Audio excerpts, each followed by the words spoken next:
Welcome, everybody, to Creators at Work. I'm your host, Donald Dunn, and today we've got Tara Connaghan. Did I say that right, Miss Tara? Connaghan, yeah. Connaghan, okay, yep. Our guest today helps people understand why respecting what already exists in a space, its culture, rhythms, and unspoken rules directly shapes how they received.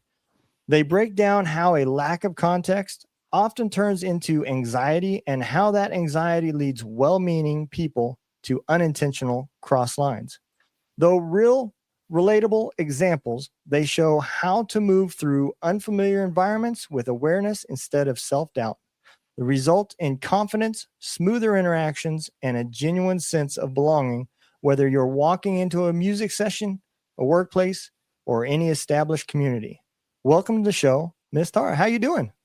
Hello, Donald. How are you doing? I am doing amazing. We've had such a good conversation before the show started. We should have probably started recording 20 minutes ago. We've nothing left to say. Thank you, everybody, for showing up and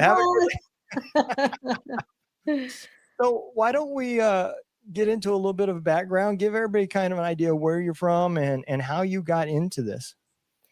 I'm from Donegal, which is in the northwest of Ireland. So it's kind of a unique place because it is beside Northern Ireland, but it's not in Northern Ireland. It's actually part of the Republic of Ireland. And so therefore we're kind of a little bit different.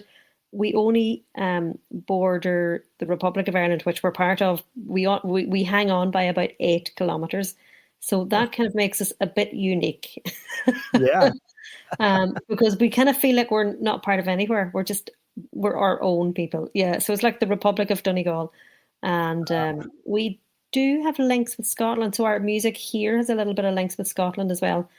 But yeah, so we play we play music here. I play the fiddle, have done since I was about 9 or 10 or something.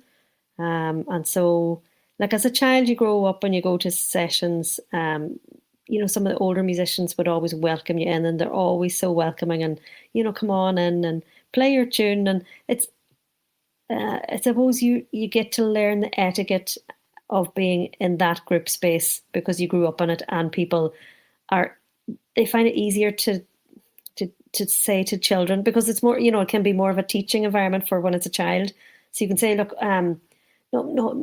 maybe don't play your tune yet. Wait until so you're kind of given very soft, gentle guidance, and it's easier to give guidance to children. But when that is, I suppose, with the popularity of Irish music, the popularity of Irish music all over the world has gone crazy.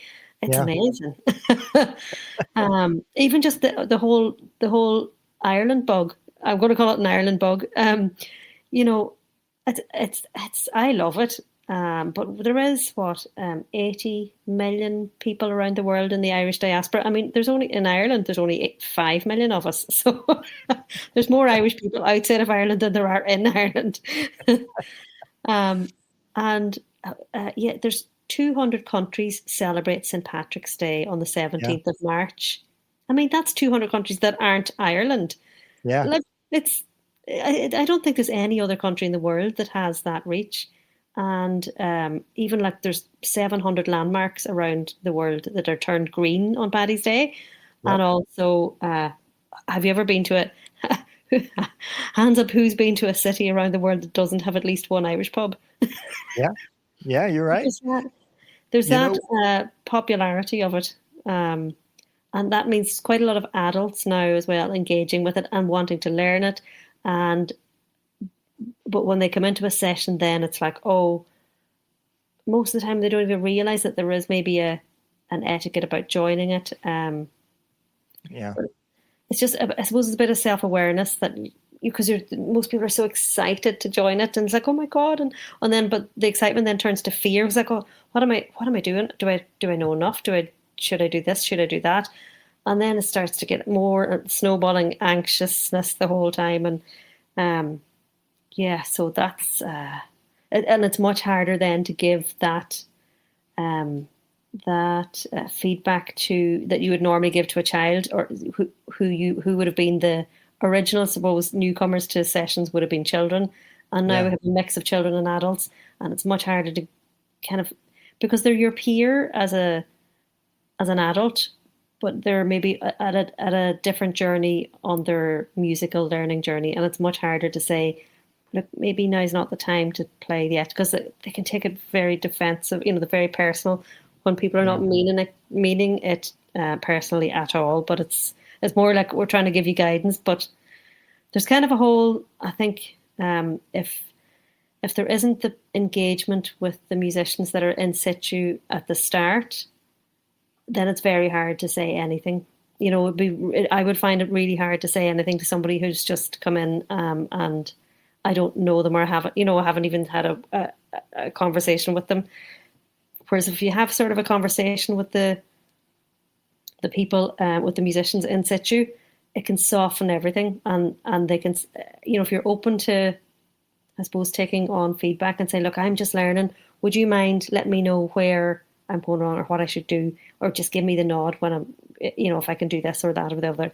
It'll just make things so much less anxious. And Yeah.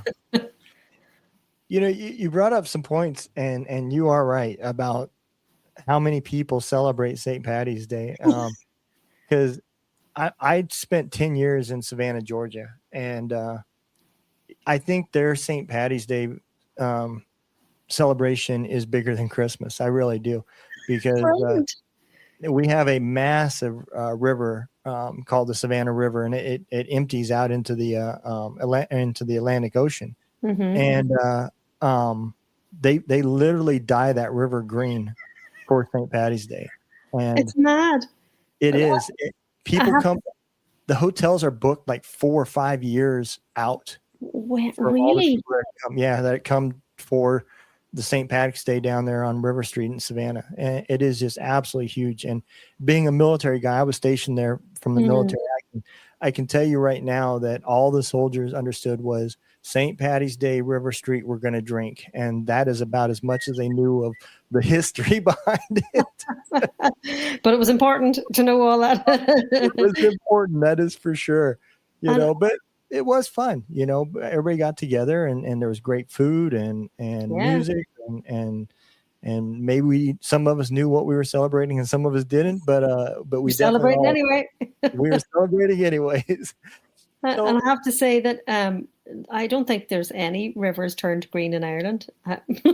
Really? Yeah. Oh God, no. And even St. Patrick's Day, there's maybe a big parade in Dublin, and that only really started happening in the last maybe 15, 20 years.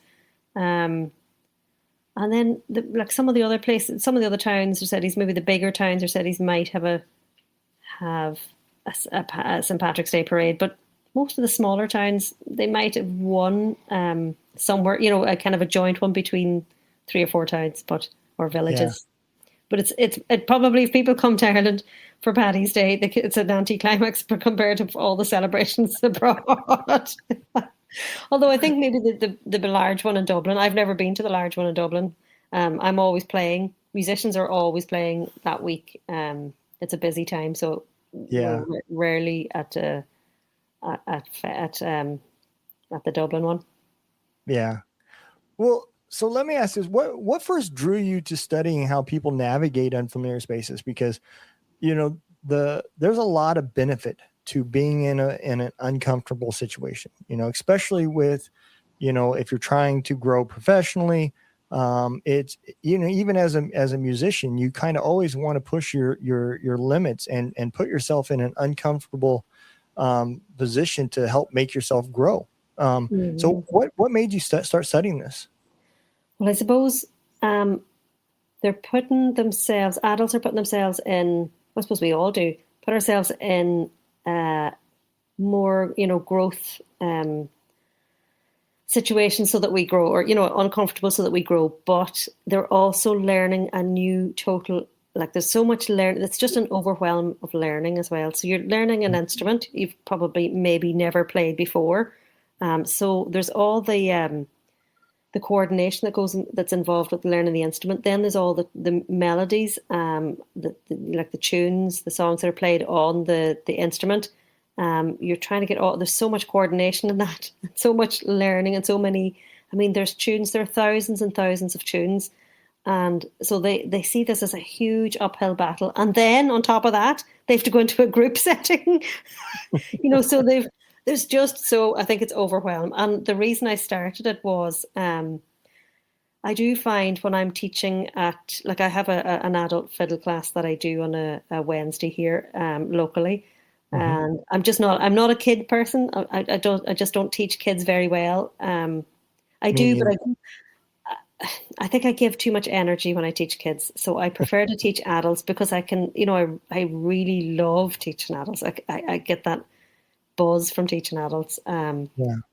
So one of the questions they always ask, it's not even one of the questions, half of the class, you might teach a tune, but the other half of the class will be spent on, well, now if I were to join a session, what would I do? And if there were just so many if questions. And Yep. so I have a fiddle student. He's a doctor actually. And I was thinking about, because I seem to be advising people on their anxiety. So this was something that I had identified, and I said, I think I'm going to write a book on music performance anxiety. And I asked this guy, my doctor fiddle student, Mhm. I said, would you be my medical sort of person that I could bounce off for this project? And he said, oh yeah, I would. He said, but if you're going to be writing a book, he said, I think you'd be better writing a book on session etiquette. He said, because I really want a book. I want you to write that book. And I just said, oh God, no way. Because I had seen, there are sometimes some keyboard warriors, and it can be really, really nasty comments and Yeah. personal attacks when talking about etiquette and people's behavior. And I said, oh no. I was like, no way. No. Oh God, no. No, no, no, no, Yeah. no. And then the idea grew on me, and he kept poking me at it, and he was like, but you could do that. And he just kept badgering me and kept poking. And then eventually I kind of give in, and so I use him as my muse. And I thought I did a couple of phone calls to friends about what if I were to write a book on session etiquette? What do you think? And they were like, oh my God, that's a great idea. Oh, brilliant idea. Yeah, do that. And I said, well, maybe if I'm talking to people and having conversations, and interviewing people, because I don't want it to be just my voice in the book. I want it to be like an accumulation of and a collective Irish musicians kind of voices. And so I said, if I'm talking to people, maybe I should launch those, or release those conversations as a podcast or something. And so this was not realizing how much it would take over my life. But so this doctor is my muse. So when I'm asking questions on my podcast, I'll always, if I understand the answer, I'll think, yeah, but does he understand the answer? Does my muse understand the answer? So I always then dig deeper in the question and go, yeah, but what does that mean? How? I always try to ask them to, how do I replicate that? Because I know that that's what he would ask me. But how do I do it? So Yeah. I really try and dig deep so that he could understand the answers that are given. And he will give me, he's brilliant. He will send me a voice message every time I release an episode. Go, right, here's what I think about this one. And this has just brought up thoughts on this. It's brilliant. He's great feedback. It's awesome to have not just friends, but listeners that provide that kind of feedback. Yeah. Because people out there on the other side, and I am guilty of this myself. Before I started getting into podcasting, I was just an old grumpy old man, and I used to watch all these people on YouTube and doing podcasts and talking about the tips that they were getting and stuff, and I was like, all content creation is millennial panhandling. That's all it is, and then when I started doing it myself, I was extremely wrong, and I apologize to everybody that I said that to, because there is a lot of work that goes involved into this. Oh, wow. The work, like my other half is like a podcast widower. My dogs are and animals are podcast orphans. Yep. Yeah, I have a bed underneath my desk because I'm sitting at this desk so long that my dogs are sleep underneath the desk. That's So exactly what I have as well. but it is, it is important because your show has to become part of you, and if Yeah. you're not putting that kind of effort into it, then you're not putting yourself out there, Mhm. and you're going to have a hard time, one, drawing an audience, and two, getting your message across, because it loses that, what I call sauce, the authenticity Mm. and the feelings behind what you're saying. And it sounds like you are passionate about not just music, but how music affects the person that's playing, not just the people that are listening, but the person that is on the stage and having to perform, and the anxiety that comes along with that, all the way down to the first time you pick it up and the anxiety that you have making that first noise in front of your instructor, because it shocks you as much as it shocks everybody else. Yeah. I just want people to feel the joy that I feel when I'm playing in a session, and there was no there's no place to go to find information on that. There's very few Yeah. resources about etiquette in Irish music sessions, and so we're not even talking about even going on stages with microphones. This is even just like a session in the corner of a pub. Yeah. Um, with dim lights and maybe a fire going, or we're talking about really low key even, and even still there is the anxiety there from people Yeah. joining, because especially people newcomers to it, that wouldn't be interested or wouldn't have been exposed to it before. And I'm just thinking, even if I were to go to like a bluegrass session, or I mean, I don't know enough about it, but if I were to sit in it, oh my God, I can feel my stomach, the anxiety already, because I just wouldn't know enough about it. Um, Yeah. well, it's like it's almost like a personal shopper or something. If I can just help and put my arm around somebody and go, look, it's all right. If you have any questions, just ask me. If here I have kind of done up a framework of how to like teach it, so that we hopefully don't leave anything out, or so they get to find out as much as possible about all the possibilities. And yeah, the thing is that all etiquette is situational dependent. Yeah. No, you are absolutely right. And I believe I know the answer already, but is that also where what inspired the podcast part of this? Because a lot of people would have just stopped at writing a book, and you've gone on to now doing a podcast and openly discussing this. Well, actually, I haven't even done the book. So these are the pre-discussions that are supposed to Oh, inform the okay. book. I got you. I got you. So the book got put way on the long finger. Sorry, I should. So I don't know if you have that saying over there. The long finger is the procrastination.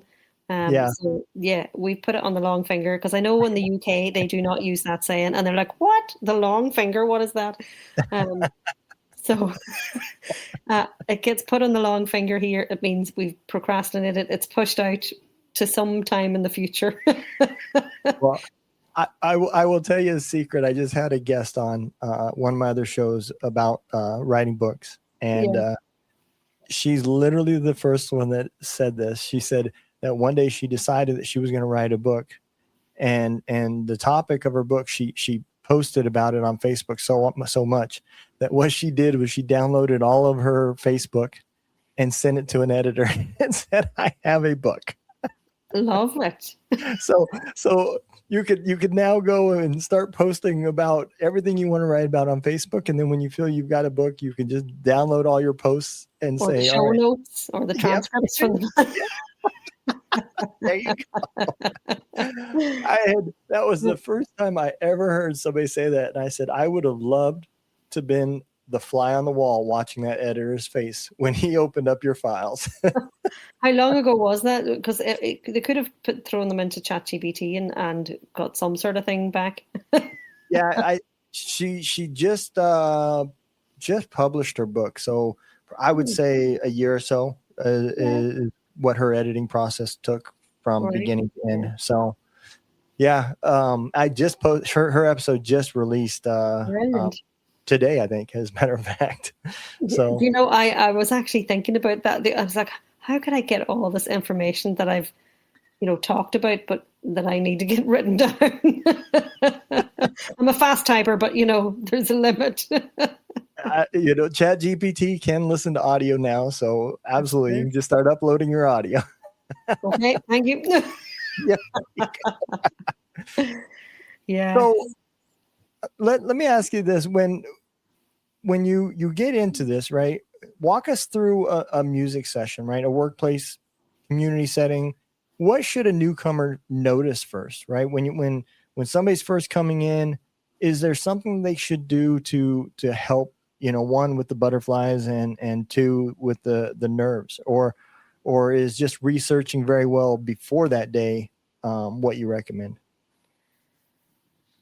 Ideally, I would say do a bit of research first, Mhm. and maybe I'm presuming the person would have done a little bit of like learning of the instrument that they're playing, and maybe a little bit of learning the notes, or the music the Irish music that they're wanting to play, or Mhm. maybe they're attending a class, so they might have a teacher, and the teacher might be able to tell them where's the session. Now, for me, I would definitely say ideally you would go to that session at least 4 or 5 times before you intend joining it, because I see. that Yeah. works for me. That works for most people. Yeah. Um, it gives you, it's like a reconnaissance trip. You're there, you're relaxed. It becomes, it's, if you're doing everything all at once, a bit like, you're learning the music, you're learning the new instrument, and you're going to a new environment, and you're meeting new people. It's just too much all at once. So I would do Yeah. everything in steps. So you're not trying to climb Everest on the first day, or even as somebody else, a mentor that I use, or that I work with in the UK, and he says it's like on the first date becomes, that you're going home and you're having sex and having babies and getting married. You have to take things in stages. Yeah. So that you could have a second date and a Yeah. third date and a fourth date, and then maybe you might kiss. Yeah. Yeah. So, Yeah, for all my listeners out there, take notes. It doesn't all have to happen in the first hour. All right. that's it. Yeah, I mean, because those things, the things that last and that are the most, that give us the most joy, are the ones that we put time and effort, and that we wait for the result almost. But then Yeah. again, it is a journey, so I would definitely recommend people enjoy the journey too. But yeah, if they could do maybe four, I would give a good four recce visits to the session, because that gives you a chance to listen to it, to kind of hear what kind of repertoire they're playing. Mhm. So what kind of tunes are they? Tunes that you know? Have they played any tunes that you know at all? Yeah. Um, uh, it's always maybe not a bad idea to, at some stage, maybe the second or third week, to go up to the musicians afterwards and say, "Oh, I really enjoyed that. I'm learning an instrument, or I'm learning to play the fiddle. I'm learning to play the banjo, whatever. I'm learning to play the bodhrán, the guitar." So I should explain, the bodhrán is like an Irish shamanistic drum. That's the handheld drum that you beat with a stick. It's made from goat skin, Okay. and I suppose a lot of newcomers might pick up that instrument, and it has the potential to be amazing in sessions, and also the potential to completely destroy sessions. So it's one that comes with a caveat. uh, so anyway, I suppose all instruments have the possibility to do both, but so I would definitely approach musicians and say, look, I'm learning to play this or that, whatever. Um, is it, is this an open session at some stage? Would it, maybe further in my journey, would it be possible to come and join us?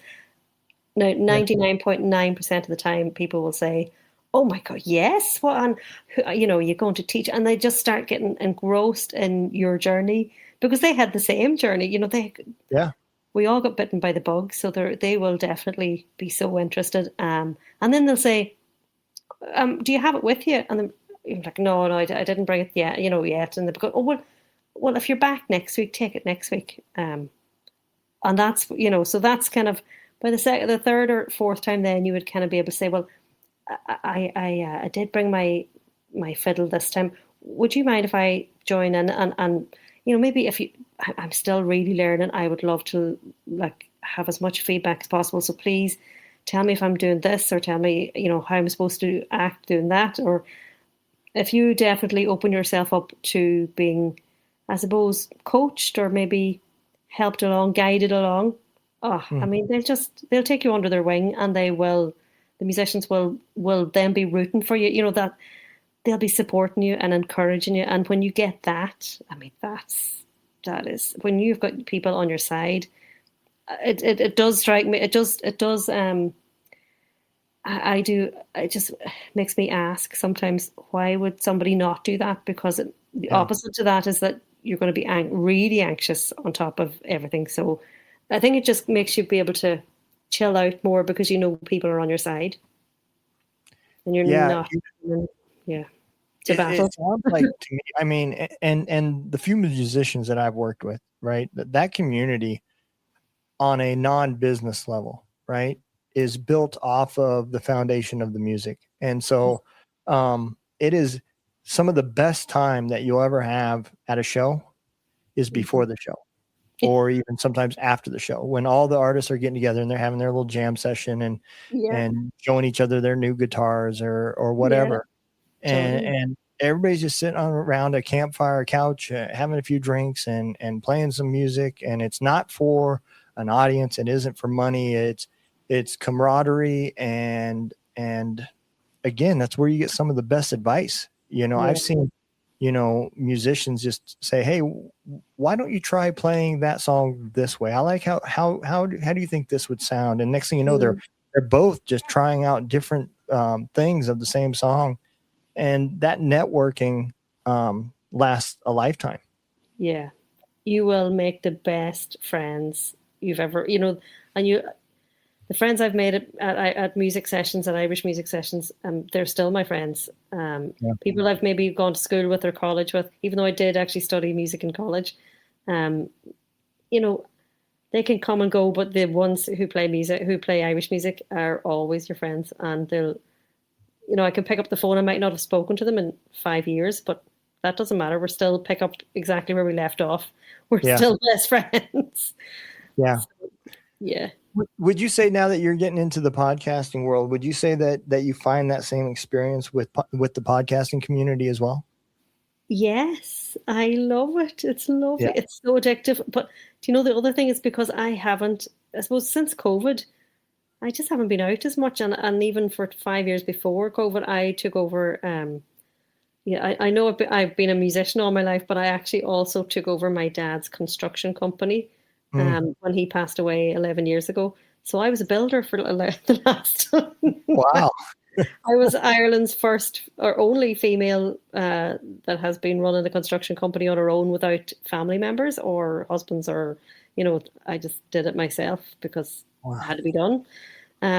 So I'm out of that for the last 2 years. So I hadn't met and talked to a lot of musicians probably for the last 11 years. So the podcast, actually, that's my favorite bit, is that I'm actually getting to talk to people that I haven't talked to in ages, musician friends that I haven't seen or heard in years. So, and they're like, oh my God.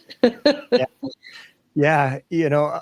I'm a mechanic by trade, and that's what I've been most of my life. I did before the military, I did during the military, and Mm, I did a little bit after the military. But now, since I've been podcasting, I can tell you that the camaraderie and the community behind podcasting and anything that involves creating yeah. is way better than you'll find anything in a job. And you know, as a mechanic, as a diesel mechanic, I can tell you that, a lot of people you go to work with, and when you leave, you don't think about them or talk to them again until the next day at work. Yeah. But it's not like that in any of the creating side Yeah. of businesses. Podcasting. I own a media company, and I get people asking me questions all the time, and I absolutely love it.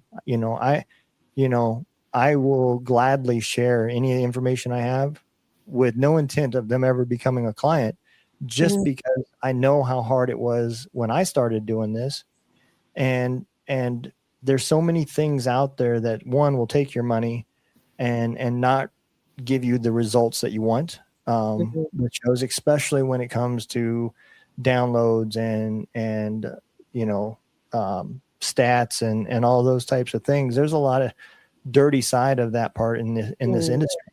And if I can share something that I did with somebody that didn't work out and save them that same mistake, man, then my day is complete. Well, we had a conversation before we started as well, where you definitely helped me out with a lot of audio information and advice. So thank you for that. And you mentioned as well a little while ago about that you're the grumpy old guy, and I was like, grumpy guy? No, who's this guy? That's not the same Donald. No. Well, I started podcasting out of not in a positive outlet, right? So me and my old first sergeant started a show, and we didn't even know what podcasting was. We literally had a couple soldiers that had committed suicide. So we wanted to do something where we could reconnect with the people that we served with, just to make sure they were doing okay.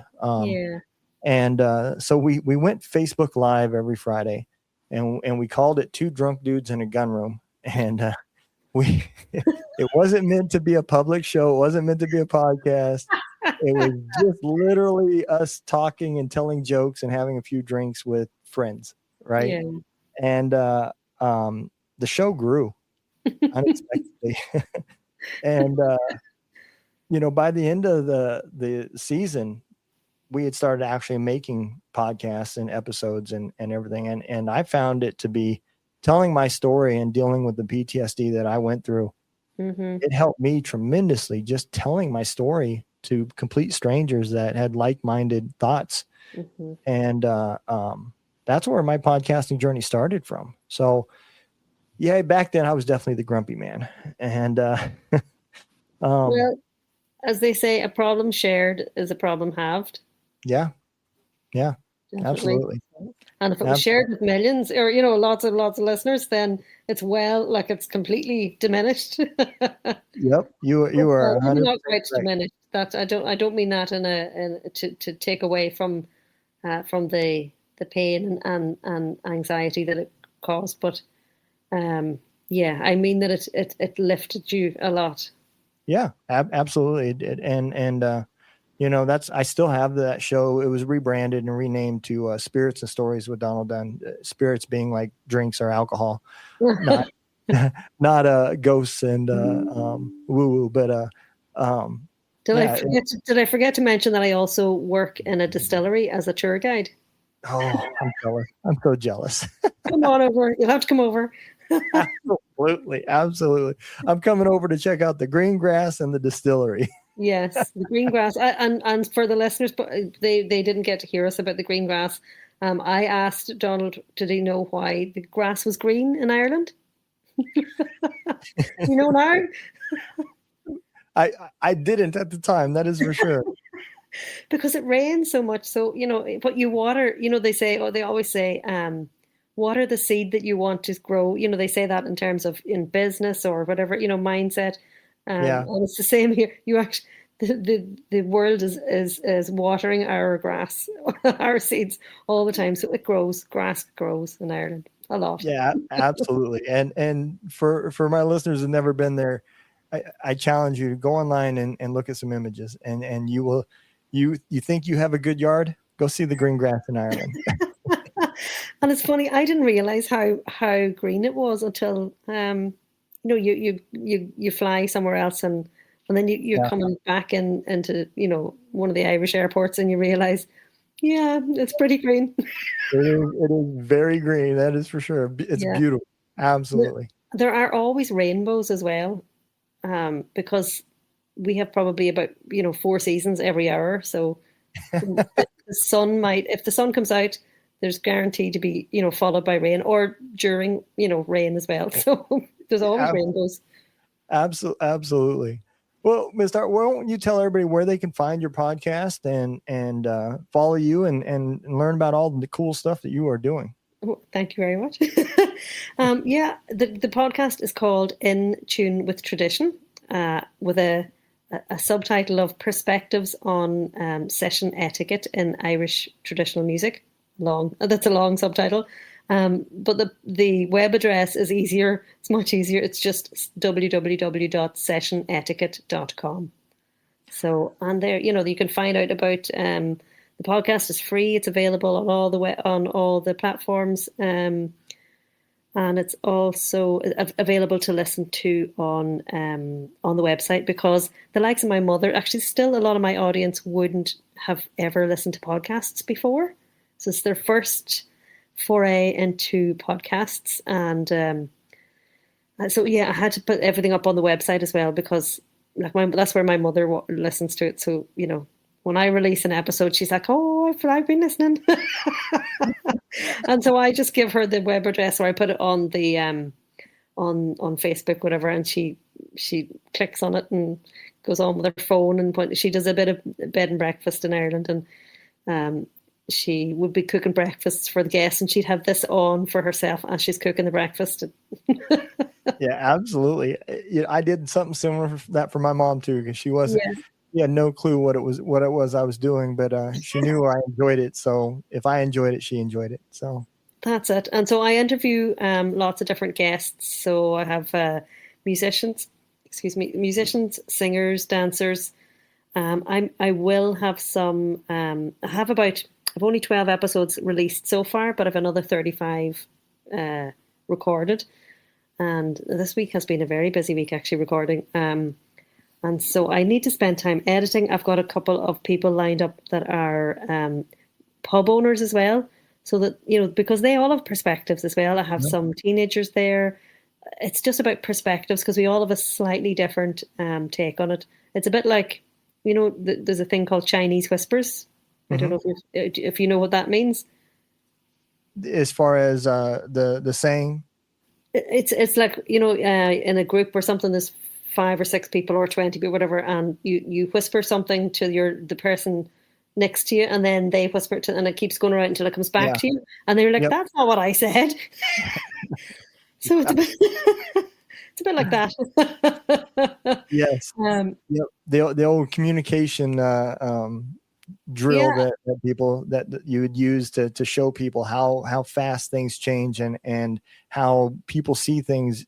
They hear it one way and they decipher it one way, and then they spread it another way. So we all have different perspectives, yes. And even when playing the music, we all have slightly different variations of the music as well. It's that's just because the music was passed down orally from generation to generation. So it's a couple of 100 years old, and although sessions are only about maybe 70 years old, before that it was kind of just played in houses, and maybe 1 or 2 people would play together. Whereas this idea of like a session coming together of like 6 or 10 or 20 people, that's pretty new. So it's pretty in the last 70 years.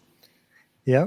Well, that is awesome. I appreciate you coming on, and I am going to definitely go check out the podcast because I absolutely I love talking about Ireland. It has been on my bucket list to go for a long time, and not just to the airport, actually leave the airport and go see some things. You're going to come to Donegal and visit me. That's what you're going to do. Absolutely. And, plus I just absolutely love podcasts, especially stuff that is talking about ways it's going to help people. So for all my listeners out there, especially you guys that follow me for music and everything else, make sure you go check out our podcast. The links and everything will be down there in the description. Make sure you click on them. When you do go, don't be lazy. Leave her a review and a rating. You're so sweet. And it helps all of us podcasters out tremendously, especially with the algorithms. And make sure you do it at Spotify and Apple. Go to both places. So it's just a couple buttons and links. You'll be done in no time. So I did say earlier, I want you as my PA. I think that was before we started recording. You're definitely going to be my PA. You're amazing. Awesome. Well, Mr. I appreciate you coming on the show. I had a great time. For all you guys that listen, y'all take care, be safe, and don't let the day kick your ass today. Kick its ass. Yoo-hoo.